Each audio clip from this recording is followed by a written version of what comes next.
Thank you.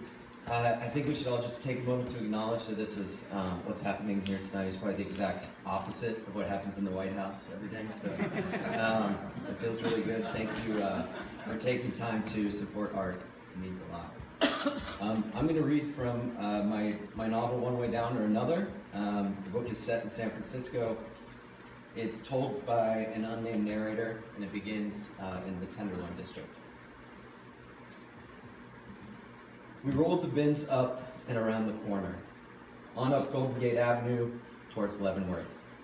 The security guy was handing out more tickets as we passed. He was trying to keep up with the expanding line of seniors, keep up with hand after open hand. There was no sunlight on that side of the street, and the wind caught up underneath my shirt. We passed St. Boniface Church, its heavy wooden doors open so people could finish sleeping in the pews, leave at their leisure. There were something like 8 or 9 structures in the courtyard, a tent city constructed out of shopping carts and burned out couches and baby carriages, all insulated with blue tarps and wool blankets. Mass was coming, and soon the men and women of that courtyard would be packing their rough and ready wagons. Soon they'd be asked to hit the road. We passed a gated grade school, an intake psych facility, a clinic which filled prescriptions for the neighborhood. Out front of the clinic, there was another line, lots of people leaning on the glass. And across from that line, there was a kid who was chilled out on a mailbox, maybe 18, with a long white shirt, dreads, a pencil mustache, and a black ball cap. He never looked up from his phone, but sung to us as we passed, "Oxy, oxy, oxy." I'd thought about it, and I was sure it worked like this. You wait in line, fill your prescription, walk out, negotiate a price with the kid, and then walk off with enough cash to buy groceries or a certain shampoo you like or something for somebody you support. And it might cost you relief from whatever pain had taken a hold of you, but it was better than trying to live it out on disability or SSI. And you knew that, and the kid knew that, and so it would go and go and go. Every time I had to pass that corner, I felt thankful that pills weren't my thing. If he'd been singing the booze song, it had been different. And so I watched Ray start to pull ahead, his full weight behind the bin. His feet picked up. And then I felt the wind again, stinging my armpits until I bore down and caught up to where Ray stood. The two of us waiting in the wind while a rusted chain pulled the security gate open. And then there it was. But Ray didn't notice. He was engrossed with his task, walked right past it, and so I thought, I'll follow him and play it out. We slammed the bins next to the dumpsters, and I thought, don't you dare laugh. The thing about Ray was that he hated birds. Specifically, he hated city birds, pigeons, seagulls. We'd had more than one conversation about it. And when I pressed him, he said that he didn't feel the same about birds that lived in the woods or up in the mountains or down at the beach. He said that wild birds were cleaner, that they didn't eat from the streets and the dumpsters, didn't chow down on the meals people puked up around here. He called them filthy, those birds that gobbled down the squandered meals we prepared and served. He said that he'd seen pigeons dancing in our pink punch, prancing in piles of undigested noodles, and he hated those birds.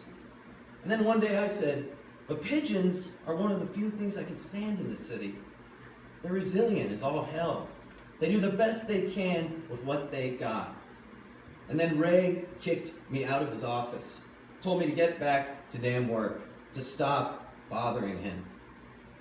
Ray's hands were on his hips, a bleached white kitchen rag on his shoulder. His radio was clipped to the back of his belt, and there we were, surrounded on 3 sides by empty brick buildings. The windows hollowed. The small private parking lot overwhelmed with the smell of the ripened trash compactor, and I could hear children playing, their cries leaping and escaping from the walled-in playground at the school. Ray looked disgusted. He looked like a child who tasted his first bad taste. He said, "They're making a damn mess of everything." This had been happening for the last couple of months. Someone had broken in again and dumped garbage bags, about 10 industrial bags heaped off to the side of the gate. I'd thought about it, and I figured that they probably tossed the stuff on out of a pickup truck, the front of the vehicle holding open the broken entryway.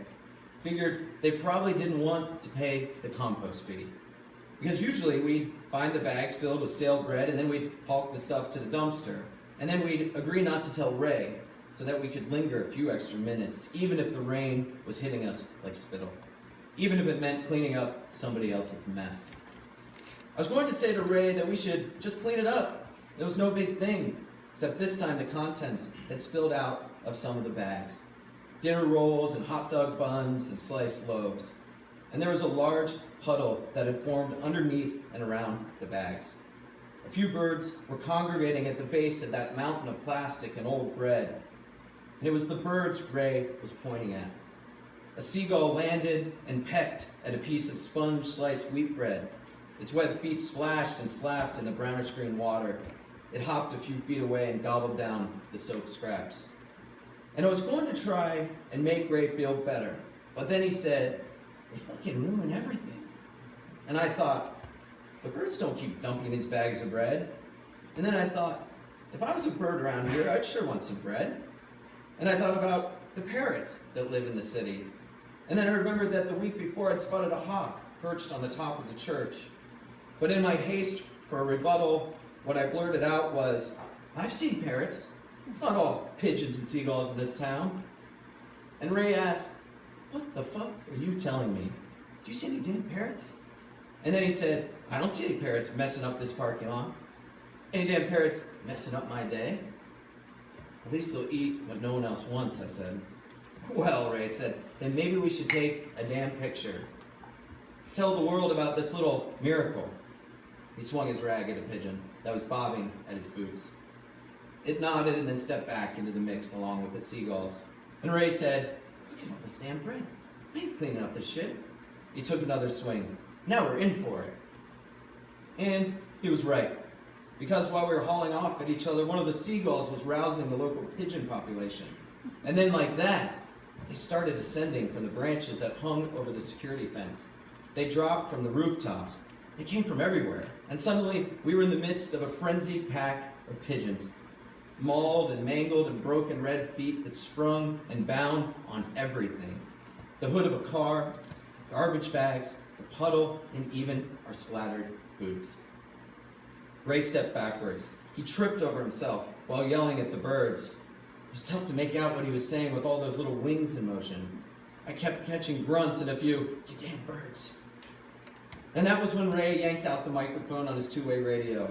He held it near his mouth like he was going to call for help.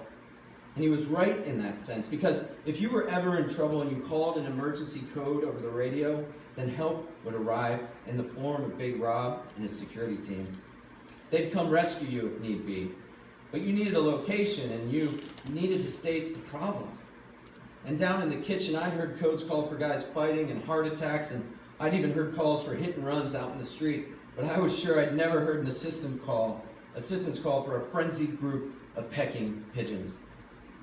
And that must have been what crossed Ray's mind, because he clipped the microphone back onto the pocket of his pants and headed for the gate in full retreat. And he said, "Don't you dare move. You stay with the damn birds. I'm going to find us some help. Thank you."